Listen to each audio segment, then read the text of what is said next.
Hi hello అందరికి నమస్తే.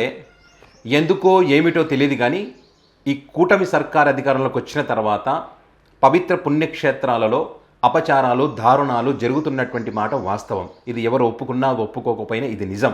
పోనీ తప్పులు జరిగినప్పుడు, అపచారాలు జరిగినప్పుడు వాటికి సంబంధించి సమీక్ష చేసుకొని తప్పులను సరిదిద్దుకునేటువంటి ప్రయత్నం ఏమైనా చేస్తూ ఉన్నారో వీళ్ళంటే చేయడం లేదు. వీళ్ళు చేస్తున్నది ఏంటి?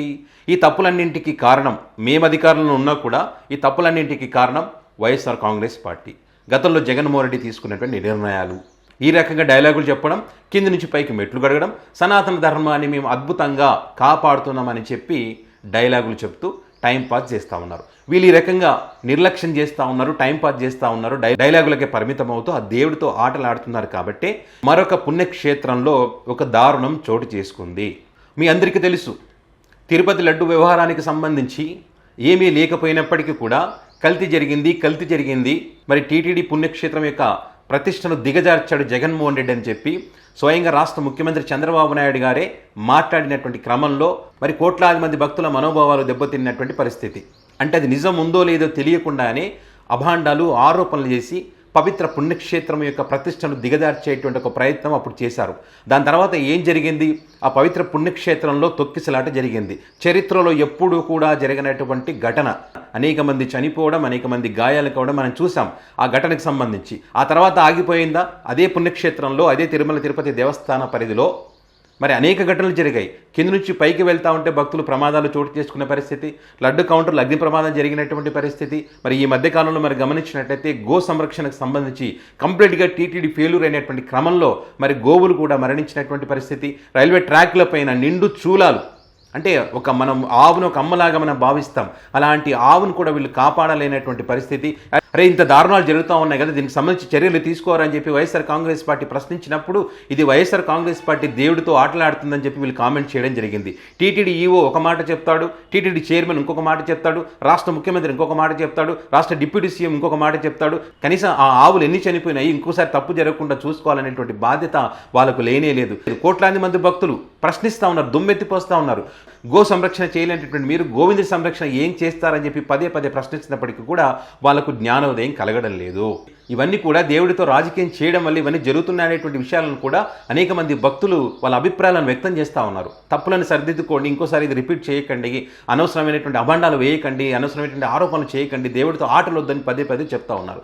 ఇప్పుడు వీళ్ళు ఏదైతే ప్రజా రాజధాని అని చెప్పి 2 రోజుల్లో మే 2వ తారీఖున దేశ ప్రధాని నరేంద్ర మోదీ గారు, అనేక మంది ప్రముఖులు మరి ఈ అమరావతి రాజధాని పునఃప్రారంభం చేస్తున్నామని చెప్పి ఒక గొప్ప కార్యక్రమంగా వీళ్ళైతే చెప్పుకుంటున్నారో దానికి 2 రోజుల ముందు మరి పవిత్ర పుణ్యక్షేత్రమైనటువంటి ఈ సింహాచల వారాహి నరసింహస్వామి పుణ్యక్షేత్రంలో మరి 8 మంది మరణించడం జరిగింది. మరి దీనికి లింక్ ఏంటని చెప్పి చాలామంది అనుకోవచ్చు, కానీ మనం ఒక సెంటిమెంట్గా భావిస్తాం. పైగా ఇది రాష్ట్రానికి సంబంధించినటువంటి ఒక కార్యక్రమం, ప్రజా రాజధాని అని చెప్తున్నప్పుడు, ఒక గొప్ప కార్యక్రమం జరుగుతున్నప్పుడు ఖచ్చితంగా ప్రతిదీ కూడా శుభ పరిణామాలు, శుభ సూచకాలుగా ఉండాలి. కానీ అపశృతులు చోటు చేసుకున్నప్పుడు ఖచ్చితంగా ఎవరికైనా ఏమనిపిస్తుంది? అనేక అనుమానాలు కలుగుతాయి. ఇది నిజంగా అపశకునం కదా అని ఎవరు అన్నారనుకోండి, వాళ్ళని అమరావతిలో తొక్కి పెట్టేస్తాం, పాతేస్తాం, పూజ చేస్తామని చెప్పి డైలాగులు చెప్తారు. కొన్ని అపశకనాలు జరగకుండా అద్భుతంగా ఏమైనా పనులు చేస్తారంటే అది చేయరు. ఇప్పుడు మీరు గమనించండి, ఇక్కడ సింహాచలంలో జరుగుతున్నటువంటి చందనోత్సవాలకు సంబంధించి 5 మంత్రులు అక్కడికి వెళ్ళారు సమీక్ష చేయడానికి. అంటే సుమారుగా ఆ స్వామివారి నిజరూప దర్శనం చేసుకోవడానికి సుమారుగా 2 లక్షల మంది వస్తారనేటువంటి ఒక అంచనా ఉంది.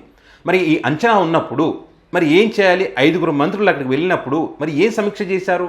వీళ్ళు 5 వెళ్ళి అక్కడికి సమీక్ష చేస్తే మరి 8 మంది మరణించడం, మరి కొంతమందికి గాయాలు కావడం, ఇంకా ఎంతమంది బయటికి వెళ్తారో తెలియదు. ఎందుకంటే ఆ శిథిలాలని తీస్తూ ఉన్నారు. మరి ఏం సమీక్ష చేశారు వీళ్ళు? ఈ ఘటనకు సంబంధించి కూడా ఎవరికి క్లారిటీ లేదు. అక్కడ ఒక్కొక్కరు ఒక మాట చెప్తా ఉన్నారు. ఇప్పుడు స్థానికులు ఏం చెప్తా ఉన్నారు?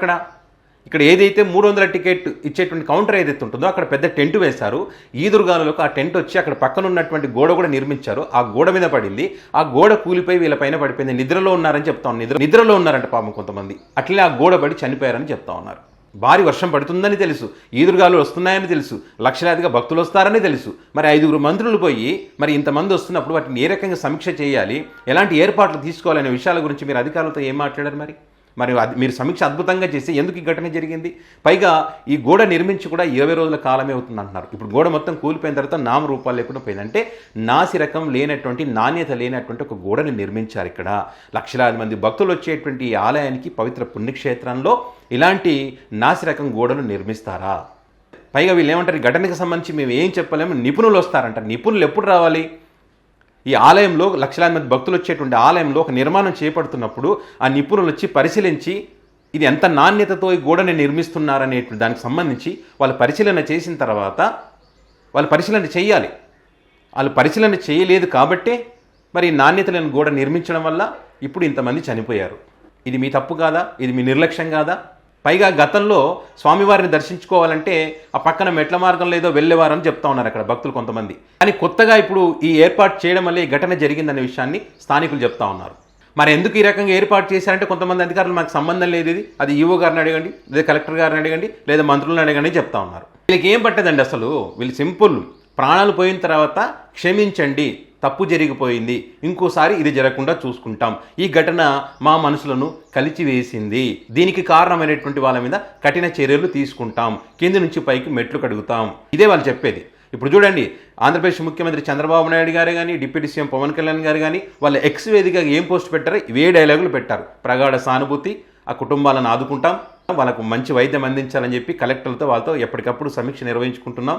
ఇంతకుముందు తిరుపతి తొక్కిసలాటకు సంబంధించి ఒక దరిద్రుడు ఒక మాట అన్నాడు కదా, పవిత్రమైనటువంటి పుణ్యక్షేత్రం దేవుడి సన్నిధిలో ప్రాణాలు కోల్పోతే ఇంతకన్నా అదృష్టం ఏం కావాలని చెప్పి డైలాగులు చెప్పాడు. ఏం చేస్తాను చెప్పండి ఇట్లాంటి వాళ్ళు ఉంటే? ఏమనంటే కొంతమంది ఏమంటారు, ఏమన్నా చంద్రబాబు నాయుడు గారు వెళ్ళి అక్కడ ఆ గోడను కూల్చేశాడంటే దానికి కారణం ఎవరు? నిర్లక్ష్యమే కారణం కాదా? 5 మంత్రులు వెళ్ళి సమీక్ష చేసి ఏం సమీక్ష చేశారు అక్కడ? ఇంత సమీక్ష చేస్తే ఆ గోడని 20 రోజుల క్రితం కట్టినటువంటి గోడని ఎందుకు పరిశీలించలేదు? మళ్ళీ ఇప్పుడు జగన్ గారు కనుక అక్కడికి వెళ్ళి ఇప్పుడు ఎవరైతే నష్టపోయిన కుటుంబాల దగ్గర వెళ్ళి పరామర్శించడానికి వెళ్ళారే అనుకోండి, ఇప్పుడు చూడండి ఏమంటారు, మళ్ళీ వాళ్ళు శివరాజకీయాలు చేస్తున్నాడు జగన్మోహన్ రెడ్డి అంటారు. మీ తప్పిదం వల్ల ఒక సంఘటన జరిగినప్పుడు ఆ కుటుంబానికి భరోసా ఇవ్వాల్సినటువంటి బాధ్యత ఖచ్చితంగా ప్రతిపక్ష పార్టీగా జగన్ గారికి ఉంటుంది, వెళ్తారు. దాన్ని కూడా మీరు రాజకీయం చేస్తారు. మీరు చేయాల్సింది అది కాదు, దేవుడితో ఆటలు కాదు ఇక్కడ. ఇంకోసారి తప్పు జరగకుండా చూసుకోవాల్సినటువంటి బాధ్యత మీ పైన ఉంది, ఎందుకంటే మీరు అధికారంలో ఉన్నారు కాబట్టి. సో ఏదేమైనా కూడా 8 మంది చనిపోవడం, మరి కొందరికి గాయాలు కావడం, ఇంకా శిథిలాలు తీస్తున్నారు, దాని కింద ఇంకెంతమంది ఉన్నారో తెలియదు. సో ఇదైతే పెద్ద విషాద ఘటన అనేది చెప్పొచ్చు. సో చనిపోయిన వారందరి ఆత్మకు శాంతి కలగాలని చెప్పి ఆ భగవంతుడిని మనస్ఫూర్తిగా కోరుకుంటున్నాను నేను. సో ఆ శిథిలాల కింద ఎవరు ఉండకూడదని చెప్పి ఆ వారాహి లక్ష్మీ నరసింహస్వామిని మనస్ఫూర్తిగా వేడుకుంటున్నాను నేనైతే. సో చూద్దాం మరి ఘటనకు సంబంధించి ప్రభుత్వ పెద్దలు ఏం చెప్తారన్నది.